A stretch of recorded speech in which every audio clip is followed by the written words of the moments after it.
livro de Lucas, capítulo de número 23, versículo de número 33. Na minha versão é King James atualizada. Quando chegaram a um lugar conhecido como Caveira, no aramaico é Gólgota, ali o crucificaram com os criminosos, um à direita e o outro à sua esquerda. Apesar de tudo isso, Jesus dizia: Pai, perdoa-lhes, pois não sabem o que estão fazendo. Algumas versões, não sabem o que fazem. A seguir, dividiram entre si as vestes de Jesus, tirando a sorte. Eles não sabem o que fazem. Quero continuar o que eu ministrei, uma introdução no memorial, e hoje poder falar um pouco mais sobre este fato extraordinário.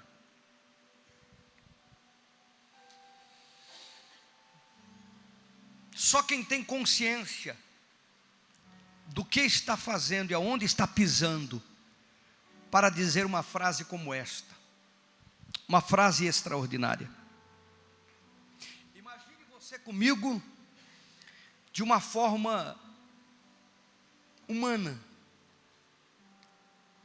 Carregou uma cruz, apanhou, agrediram fisicamente, agrediram verbalmente, colocaram uma coroa de espinho, humilharam, despiram-no, porque aquele Cristo com um fraldão na cruz não é verdadeiro, ele estava nu.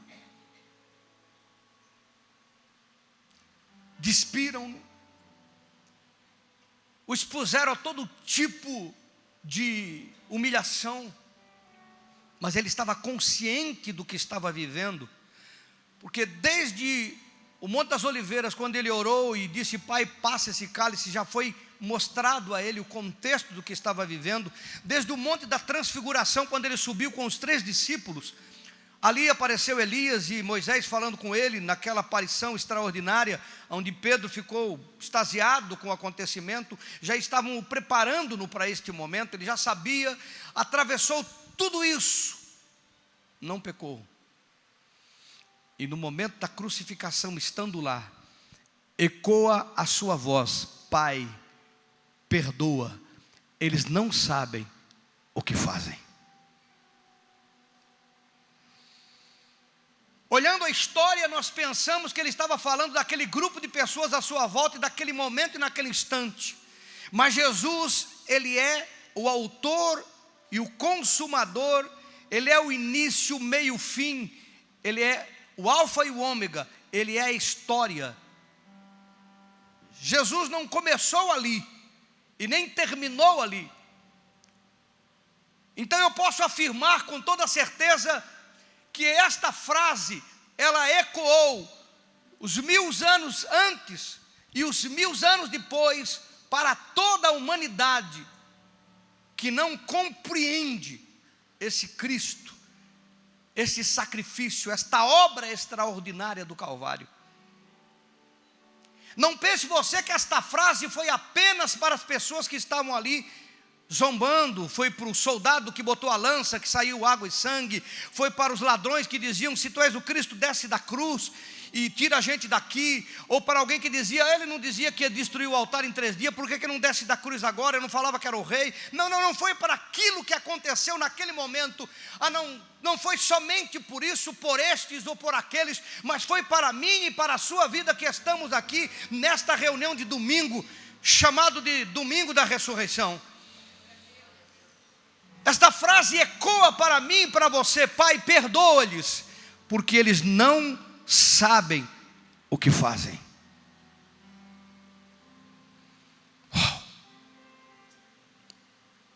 Se nós soubéssemos, se nós entendêssemos, se nós compreendêssemos esta obra extraordinária, esta oportunidade extraordinária que nos é dada de nos envolver com o Criador, o Rei do Universo, o Criador de tudo e de todas as coisas, eu tenho certeza absoluta seríamos diferentes em muitas coisas. Você está me entendendo? Diz um amém aí. O nosso comportamento para com o Senhor Jesus denuncia o nosso conhecimento. Às vezes nós ouvimos pessoas tendo seu comportamento, ele denuncia o conhecimento que tem, de agir, de fazer, de interagir, de compreender, de obedecer, de se sujeitar. Todo o nosso comportamento denuncia o que nós sabemos e o que não sabemos, sem falarmos nada, porque é o nosso comportamento que denota quem somos.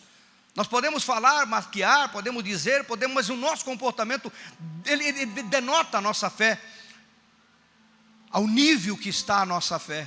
Por isso a voz diz: Pai, perdoa-lhes, porque eles não sabem o que fazem.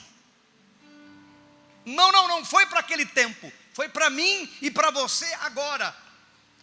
Foi para quando tropeçamos e caímos e nos levantamos. Foi para quando pensamos que nós sabíamos alguma coisa ou entendíamos alguma coisa, que esta voz ecoa. São quando nós estamos sujeitos às nossas fraquezas, estamos sujeitos às limitações, intempéries da vida, e quando tropeçamos com quem quer que seja, ou não tropeçamos com quem quer, mas conosco mesmo, a voz ecoa: Pai, perdoa, porque eles não sabem o que fazem. Você pensou que era só para o pessoal que pregou ele na cruz? Só para o pessoal que estava gritando lá embaixo? Não, é para nós, porque o nosso comportamento denota o nosso conhecimento. Diga para o seu irmão: a teu estilo de vida demonstra o quanto você já sabe de Jesus.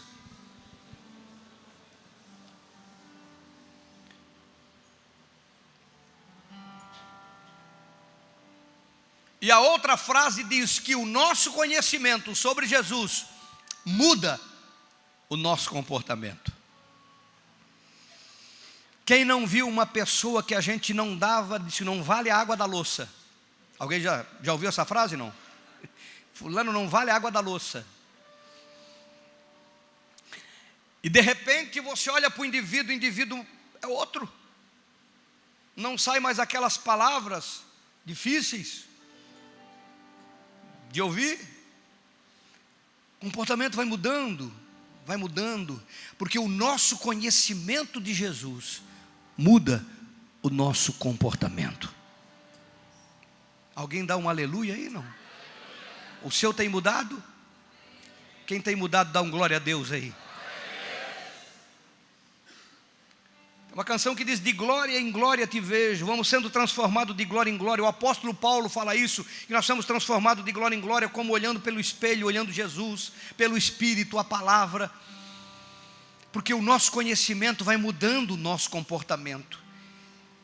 O problema é que a gente esbarra muitas vezes no crentez e acha que Jesus é um estereótipo de dogmas religiosos. Agora não corto isso, agora não uso aquilo, agora não faço isso, agora não faço aquilo, agora eu vou no domingo, agora eu estou no GC, e acha que isso se baseia, isso é o básico do básico, é o fundamento de um começo de transformação. Mas quando a Bíblia diz que nem olhos viram, nem os ouvidos ouviram, não penetrou o coração humano que Deus tem preparado, e por que não acontece? Quando a Bíblia diz que nós somos abençoados com toda sorte de bênção nos lugares celestiais, em Cristo Jesus, é toda sorte de bênção, tudo que você precisa está nele, e Ele quer te entregar. E por que não chega às vezes até nós? Porque nós precisamos crescer em conhecimento. Enquanto nós não crescemos em conhecimento, nós só recebemos graça e perdão. É por isso que a voz ecoa para mim e para você: Pai, perdoa, eles ainda não sabem o que estão fazendo. Eles ainda não compreendem a profundidade das riquezas e da sabedoria do conhecimento de Deus. Como diz o apóstolo Paulo: quem primeiro deu a Ele, depois recebeu, porque dele, por Ele e para Ele são todas as coisas. Meu falecido sogro, homem de Deus, que deu a sua vida inteira pelo Evangelho, Eu me lembro quando nós começamos a mudar o contexto daquilo que religiosamente tínhamos aprendido, e eu comecei a pregar coisas que para ele era difícil, e quando ele entendeu, ele dizia para mim: poxa, se eu soubesse isso no meu tempo, se eu soubesse isso no meu tempo, se eu soubesse isso no meu tempo. Não sabe ele que hoje, eu, amadurecido, um garoto com idade, me pego conversando com meus botões no meu momento de devocional, e dizia: poxa, se eu soubesse isso há 30 anos atrás, se eu tivesse a compreensão que eu tenho hoje há 20 anos atrás, há 25 anos atrás, quanta coisa ruim eu deixava de fazer. Ruim não é sentido de prejudicar alguém, mas mal feito. E quanta coisa eu podia ter feito e abençoado e feito tantas coisas boas. Mas chegou o tempo. Você está tendo oportunidade. Diga para o seu irmão: você está tendo oportunidade agora. Não deixe para depois. Não deixe para depois. Eu fico pensando, irmãos, que havia dois grupos naquele momento histórico, naquele dia histórico. O que foi profetizado desde o Éden: da semente da mulher nascerá um que pisará a cabeça da serpente. Estava acontecendo naquele dia histórico da humanidade, nas vielas de Jerusalém, o Salvador, o Deus encarnado, vivo, carregando a cruz, cumprindo todas as profecias diante dos olhos daquela multidão. Estava acontecendo, como está acontecendo, que a Bíblia fala dos nossos dias, da multiplicação da ciência, do conhecimento, do esfriamento do amor. A Bíblia se cumpre em nossos dias, para a profecia, para a nossa geração. Vamos olhar esta geração aqui. E eles não estavam enxergando, porque a religião não deixou eles enxergarem, porque eles não foram além do grito, eles não foram além dos gritos. Eles preferiram ouvir e gritar com a multidão, ao invés de parar e pensar: o que está acontecendo aqui? Muitos dos que estavam lá livres perderam para o ladrão da direita, que foi no mínimo sábio de fazer um cálculo. Da esquerda disse: se tu és o filho de Deus, desce da cruz, tira a gente daqui, prova. O da direita disse: cara, nós estamos aqui pagando. Mas ele não fez nada, não. Eu vou dizer uma coisa para vocês: o ladrão da direita frequentava culto. Não estou exagerando, não estou brincando. O ladrão da direita frequentava as reuniões que Jesus pregava. Ele só não se entregou, só não assumiu um compromisso, mas ele ouviu a mensagem, porque o pedido dele foi um pedido diferente de tudo. Ele não disse: Senhor, salva a minha vida. Ele disse: Senhor, lembra-te de mim quando entrares no teu reino. Essa foi a única mensagem que Jesus pregou, e ele ouviu essa mensagem. Estava lá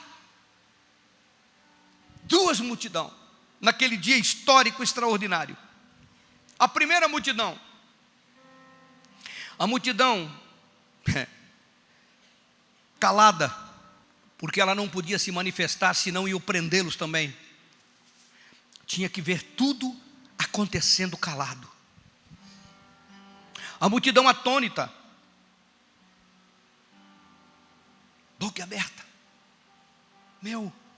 Ele escapou tantas vezes dos guardas quando vinham prendê-lo, e agora está sendo levado dessa forma para a cruz do Calvário. A multidão dos angustiados, porque não tinha o que fazer, não tinha como resolver, e tinha um conflito dentro de si, porque eles achavam que Jesus ia libertar Israel, mas numa liberação política e não uma liberação espiritual, numa libertação de Roma e não uma libertação de si mesmo, que é o que Jesus faz com a vida da gente. A multidão dos perplexos, porque viram ele fazer tantos milagres, e agora se entregou de uma forma sem nenhuma luta, sem nenhuma resistência. Que a multidão dos que estavam numa expectativa sombria, porque a sua esperança de tudo que ouviram, homens que deixaram a sua vida por 3 anos, deixaram o barco, deixaram o pesca, deixaram tudo, seguiram ele por 3 anos. agora está vivendo o seu Senhor, o seu mestre, o seu rabino, aquele que eles deram a vida, sendo levado para a cruz, para a morte, e nada não podiam fazer. Essa primeira multidão, aleluia,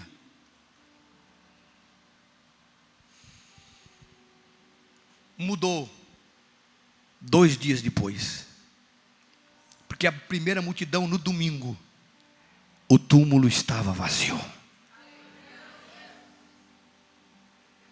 O túmulo estava vazio. Avisaram Pedro, ele saiu correndo, entrou no túmulo. Avisaram João, saiu correndo, entrou no túmulo, não viu ninguém.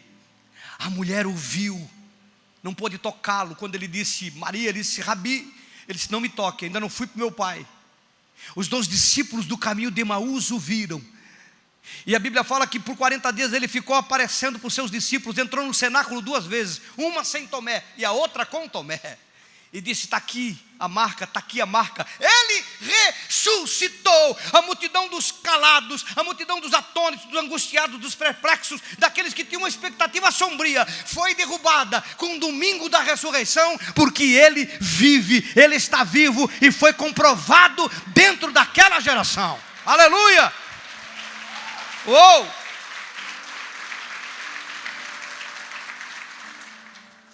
Os acompanhou, e eu não tenho o número exato, mas eles foram ao monte, e eles o viram sendo levado aos céus. Aleluia! Os anjos disseram, do jeito que ele está indo, ele vai voltar. Você crê? Você crê?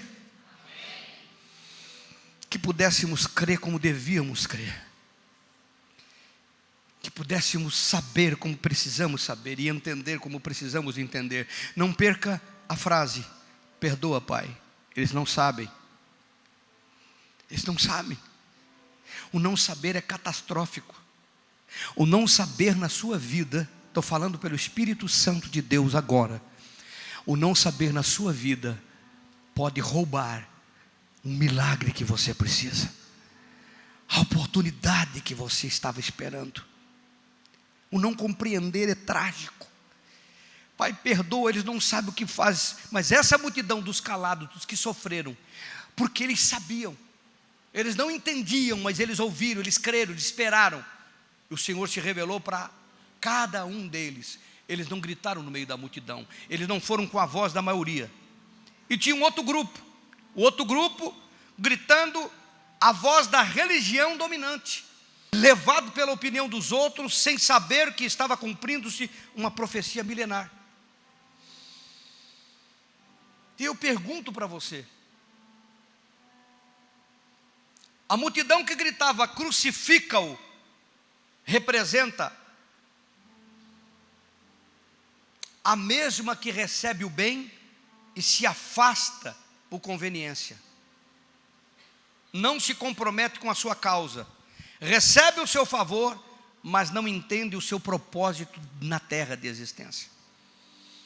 Porque aquela multidão, irmãos, eles viram o cego ver, o paralítico andar, eles viram o leproso ser purificado, eles viram o morto ressuscitar, eles viram a multiplicação de pão e peixes, eles viram milagres, milagres, milagres, milagres, milagres, milagres. A Bíblia só relata ínfimos, poucas passagens, a mão mirrada crescendo, os demônios sendo expulsos, que eles nunca viram tamanha autoridade, ficaram atônitos. Quem é esse que expulsa o demônio com uma palavra? Eles viram, e agora eles estavam gritando, crucificam, crucificam. Mas eles não receberam, eles não comeram, eles não foram abençoados, porque eles ouviram uma voz da maioria, ao invés de crer naquilo que receberam. Tem pessoas que recebem e não entendem por que recebem. Eu sei que isso é um ponto muito nevrálgico e eu quero tocar nele, com anestesia da graça e da misericórdia e do amor de Deus, mas é nevrálgico. Pessoas que vêm à igreja, são abençoados no seu casamento, abençoados na sua vida física, abençoados na sua vida financeira, abençoados na sua vida pessoal, abençoados na sua vida espiritual, são libertos, são expulsos o mau espírito da vida dessas pessoas, e de repente elas preferem acreditar o que se fala na rede social. De repente ela foi abençoada, alguém fala mal da comunidade, e pronto, a pessoa tem razão, a comunidade não presta. E ela não vê aquilo que recebeu, não vê aquilo que aconteceu. Alguém está me entendendo nessa tarde, nessa noite? Ela frequenta igreja, ela é abençoada pela palavra, a presença de Deus, o Espírito Santo, a ministração da graça. Daí ela vê uma bobagem na rede social de alguém que ela não sabe quem é. Quem é? Bota uma câmera, fala um monte de bobagem, se intitula pastor. Não, eu sou o pastor falando de tal. Até podia ter sido, mas que pastor é esse? Com que intenção ele está falando mal do que se vive, do que se prega?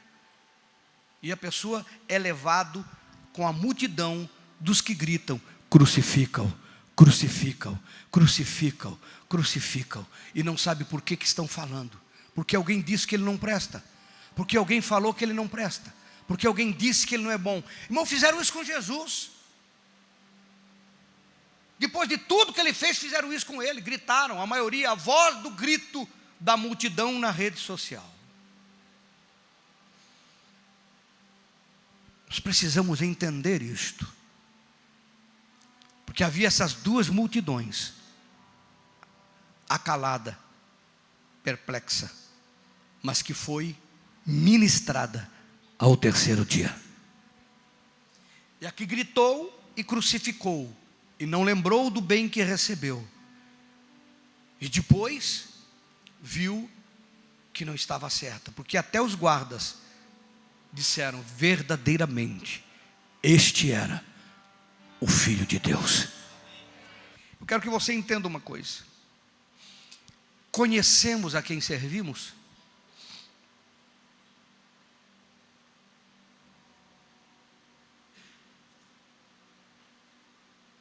Você conhece a quem você serve, Jesus Cristo? Ou nós estamos enquadrados naqueles que não sabem ainda o que fazem? Eu quero dizer uma coisa para vocês, eu, pastor Eloy, todos os dias eu me deparo com esta pergunta para mim mesmo. E quanto mais eu aprendo, menos eu sei. Você ainda acha que a Bíblia é um livro religioso para ficar na cabeceira da cama, aberto no Salmo 91, aquele que habita no esconderijo do Altíssimo? Ou no 23, o Senhor é meu pastor e nada me faltará, como se fosse um amuleto espiritual? É o livro da eternidade da sua vida. Como você não tira um tempo para ler um pouco, e não ler para dizer eu li, mas ler para se alimentar, porque o próprio Senhor da tua vida disse: nem só de pão viverá o homem, mas de toda a palavra que você lê todos os dias, que é o teu maná. E se não fosse somente o motivo de alimentar a tua vida espiritual, que é teu dever, como é o meu alimentar a minha, é o fato de você estar crescendo em conhecimento, para não ser enquadrado na frase: perdoa, eles não sabem o que fazem. E por que não sabem? Porque não leram, porque não aprenderam, porque não procuraram conhecer, para ser então enquadrado no correto. Eu não estou pregando condenação, estou pregando graça, bondade, porque a frase ecoa para mim e para você, enquanto nós não aprendemos: Pai, perdoa, ele ainda não sabe, ela ainda não sabe. Pai, perdoa, ele ainda não sabe, ela ainda não sabe. Pai, perdoa, ele ainda não sabe, ela ainda não sabe. Mas nós podemos atravessar a nossa vida e passar essa existência nesse plano, sem experimentar o sobrenatural, o melhor de Deus, aquilo que Deus tem preparado para aqueles que o amam, só pelo fato de não sabermos, e a não ser recebermos a graça e o perdão que Ele já deu na cruz. E ecoa essa voz para mim e para você: Pai, perdoa, ele não sabe.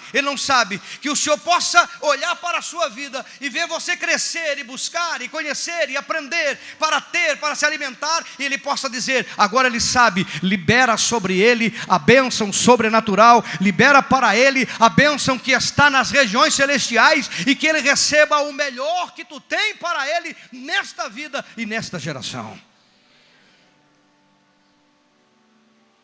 É profundo. mas é Páscoa. Conhecemos a quem servimos? No livro de Jó,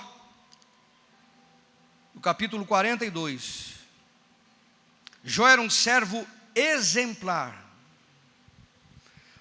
porém ele não conhecia a Deus como pensava que conhecia. Falando de Jó, irmão. Satanás foi se apresentar. Alguém já leu o livro de Jó aqui, não? Quem já leu? Quem já leu? O livro de Jó é uma das maiores provas, que o pessoal diz que existe guerra entre Deus e o diabo, né?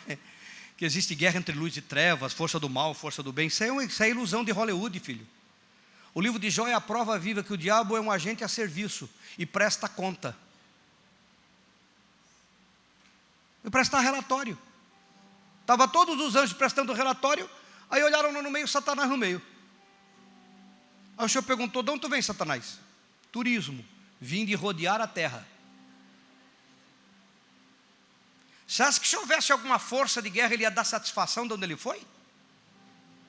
Anjo caído que presta conta e faz o que é permitido. Tira essa coisa de Hollywood da sua cabeça, de luz e trevas, força do bem, força do mal, isso é coisa de filme. Aí no de Jó, não, tu vem, Satanás, eu vim de rodear a terra, viste meu servo Jó? Deus falando do cara. Viste meu servo Jó? Temente a Deus, se desvia do mal, obediente. O cara é bom. O cara é bom. Para Deus dar testemunho de um homem tem que ser muito bom. Jó era fiel em toda a sua casa. E Jó ofertava pelos seus filhos, para que se eles tivessem cometido alguma coisa errada, não viesse sobre eles nenhum tipo de punição.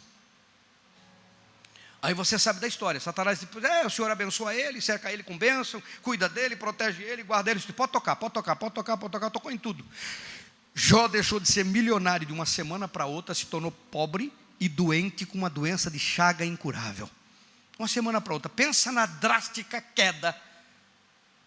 Porque não é questão financeira, a questão de saúde, é a questão da humilhação também, porque Jó dizia: as pessoas que me respeitavam agora zombam de mim. E o quadro foi tão trágico que a mulher de Jó falou para ele: amaldiçoa teu Deus e morre. Como que diz? Fica bravo com ele, ele te mata, acabou esse sofrimento. Ele disse: não, Senhor, eu vim nu, eu vou voltar sem levar nada. O Senhor deu, se Ele tomou, Ele continua sendo Deus na minha vida. Eu sei em quem tenho crido, disse Jó. Aleluia. Se você ler o livro de Jó, você vê uma constante conjectura, e ele tentando dizer quem era, quem não era, quem era, quem não era. Ele pensava que conhecia Deus. Aí quando chega no final, no livro de Jó, no capítulo 42, no versículo 5 e 6, olha as frases deles: com o meu ouvir, dos meus ouvidos eu ouvi, que eu te conhecia só de ouvir, na minha versão, mas agora os meus olhos te veem, por isso me abomino e me arrependo no pó e na cinza. Uau! O livro todo ele diz que entendia, e quando ele conheceu, ele disse: eu me abomino no pó e na cinza. Eu te conhecia pelo que eu ouvia, agora eu estou enxergando um pouquinho de ti. Você não está pegando? Pega aí. Nós temos que sair desta religiosidade de achar que entendemos, que sabemos, que conhecemos, porque isso vai limitar a nossa vida. E temos que partir para uma busca de conhecimento e de relacionamento, porque, irmão, Deus é muito mais, muito mais, muito mais, muito mais, muito mais do que nós já ouvimos ou vimos. É que nós nos acomodamos ao contexto. Você conhece a quem você serve? Pastor, isso é importante demais. No momento do dia mal, a Bíblia fala do dia mal, Paulo fala do dia mal. No momento do dia mal, são esses momentos que te deixam de pé. A tribulação de Jó durou 6 meses, mas Deus transformou um milionário em bilionário, deu tudo em dobro para ele, os melhores filhos e filhas que tinha na época, porque ele atravessou o dia mal e permaneceu de pé, porque ele entendeu que o que ele sabia era pouco, mas o pouco que ele sabia era muito mais do que às vezes nós sabemos. Como tem pessoas que deixam da fé por coisas ínfimas, porque não sabem o que estão fazendo, abandonam o relacionamento com Deus, porque não sabem onde estão pisando. Eles parece que eles não estão entendendo, eles estão num ciclo de vida. Eu e você estamos vivendo esta geração, porque o Senhor desejou nos colocar nesse país, nesse lugar, nessa data, nesta geração, para cumprirmos um propósito. Conhecê-lo faz parte de eu me tornar conhecedor do que Ele tem para mim. Eu invoco aqui aquilo que aconteceu com os apóstolos, quando Jesus perguntou: o que os homens dizem que eu sou? Um profeta, Elias, João Batista que voltou, e etc, etc. Ninguém falou nada certo. Pedro disse: tu és o Cristo, o Filho do Deus vivo, o enviado. E era verdade o que Pedro falou. Quando Pedro entendeu e conheceu quem era Jesus, quando ele compreendeu e entendeu, Jesus olhou para ele: tu és Pedro, e sobre esta pedra edificarei a minha igreja, e as portas do inferno não prevalecerão contra ela. Quando eu cresço em conhecer Jesus, eu cresço em conhecer quem eu sou nele, e por que Ele me chamou e me colocou nessa existência, nesse plano e nesse planeta. Por isso a voz continua ecoando: Pai, perdoa, perdoa, porque eles não sabem o que fazem. Eles não sabem. O não saber, a graça nos cobre. O saber, o favor nos abençoa. Alguém está aí, não? Conhecemos a quem servimos? Segunda pergunta: conhecemos a quem combatemos? Como assim, pastor? A multidão disse: crucificam, crucificam, crucificam. Sabia o que estava fazendo? Conheceram quem estava mandando ser crucificado? Não. Estava lá. Agora veja bem, Atos capítulo 9, para compreender a profundidade do que eu estou te falando. Atos capítulo 9, versículo 1 ao 5. E Saulo, respirando ainda ameaças de morte contra os discípulos do Senhor, dirigiu-se ao sumo sacerdote e pediu-lhe cartas para Damasco, para as sinagogas, a fim de que se encontrasse alguns destes do caminho, que era a igreja, chamada de igreja do caminho na época, quer homens, quer mulheres, os conduzisse presos a Jerusalém. E indo no caminho, aconteceu que, chegando perto de Damasco, subitamente o cercou um resplendor de luz do céu. Pode chamar de disco voador, que era. E caindo em terra, ouviu uma voz que lhe dizia: Saulo, Saulo. Gostou da oração? Por que me persegues? E ele disse: quem és, Senhor? E disse o Senhor: eu sou Jesus, a quem tu persegues. Duro é para ti combater contra os aguilhões, ou recalcitrar contra os aguilhões, ou combater contra a autoridade. Uau! Você não entendeu, mas você vai entender. Conhecemos a quem combatemos? Não. É por isso que existe tanta confusão no meio cristão. Você viu a pergunta? Paulo consentiu com a morte de Estevão, apedrejado, e ele ia de sinagoga em sinagoga, e todo mundo que era cristão, que ele sabia, ele prendia. Foi ele que levou esse pessoal para ser morto na arena, para ser preso, para ser queimado vivo. Saulo estava por trás. Por isso que ele se diz: eu sou o menor dos apóstolos. Eu não devia ser chamado de apóstolo, porque ele foi um cara sanguinário, irmão. Mas ele estava brigando pela religiosidade dele. O que ele estava fazendo não era mal, é que ele achava que estava defendendo o mesmo Deus que ele estava combatendo. O contexto dele era religioso. Presta atenção no que eu vou te dizer. Ele se achava no direito, que tinha direito das autoridades, mas de repente ele é confrontado pelo Senhor Jesus. E quando a luz aparece, quando a voz fala, dizendo: Saulo, Saulo, por que você está me perseguindo? Ele diz: quem és tu, Senhor? Eu sou Jesus. Você não pegou? Pegue aí. A pergunta é: Saulo pensava estar perseguindo uma doutrina apenas, ou uma religião, mas nós esquecemos que às vezes é o corpo de Cristo, e o que fazemos a um irmão, por errado que seja, estamos tratando com o próprio Jesus. Quem tu persegue? Paulo estava perseguindo Jesus? Não, ele estava perseguindo os irmãos. Mas quando você persegue um irmão, quando você trata um irmão, quando você age contra o irmão, quando você... Ele disse, sou eu.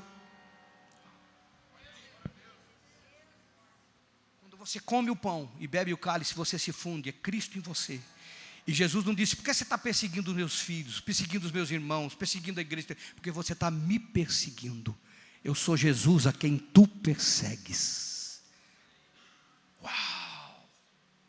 Aí a pergunta de novo, combatemos ou conhecemos a quem estamos combatendo?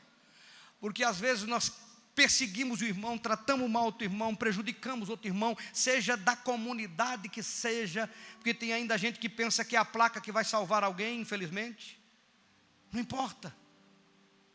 É a multidão do que grita, crucifica-o, e não sabe o que está fazendo. É a multidão que grita, não, isso não é, aquilo não é porque ainda não cresceu. Ainda ecoa para a vida dessas pessoas que prejudicam o seu irmão. Pai, perdoa, porque eles não sabem o que fazem. E quando você cresce, você entende que é Cristo em mim, Cristo no meu irmão, a igreja do Senhor.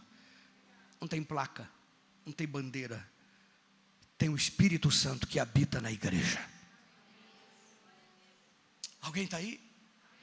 Aí você entende que quando você fala mal do seu irmão, prejudica o seu irmão, você está prejudicando a igreja do Senhor. Você está prejudicando Cristo. É Jesus. E você entende a confusão que existe no meio dos crentes, não? Uma igreja achando que a outra é certa, uma falando mal da outra por causa disso, que a tua não tem isso, que a minha tem aquilo, aquilo tia, porque a tua é desse jeito, a tua permite isso, a tua permite aquilo. É o que Paulo tentou defender nas suas cartas. Eu sou de Apolo, eu sou de Paulo, eu sou de Pedro. E Paulo disse, escuta, Cristo está dividido agora. É que Paulo tentou defender e mostrar que não existe estas barreiras, que se tem Cristo na sua vida e o Espírito Santo na sua vida, é a igreja do Senhor Jesus. E Paulo disse, se o teu irmão come carne ou não come carne, se guarda ou não guarda, você não tem o direito de julgar. Por isso que a Bíblia não nos dá o direito de julgar, nos dá o direito de abençoar, abençoar, abençoar. Porque é Cristo que está lá. Bom, pastor, mas está todo errado. Tá, por isso que a voz ecoa, perdoa, porque eles não sabem o que fazem.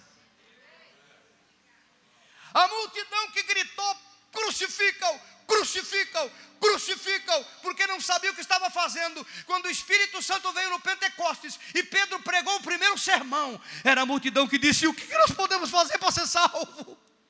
O que nós podemos fazer para ser salvo? Pedro disse, se arrependam, sejam batizados, em nome de Jesus vocês serão salvos. Porque agora eles começaram a entender onde que tinham errado. E que você possa crescer para entender que a graça te alcança com o perdão e o crescimento te alcança com o benefício, com o favor de Deus, com o sobrenatural de Deus. As duas coisas são importantes. Que saiamos do nível de não compreender para um nível que cresce e entendamos o que estamos fazendo aqui no domingo e o que estamos fazendo no GC e por que nos envolvemos com a obra do Senhor.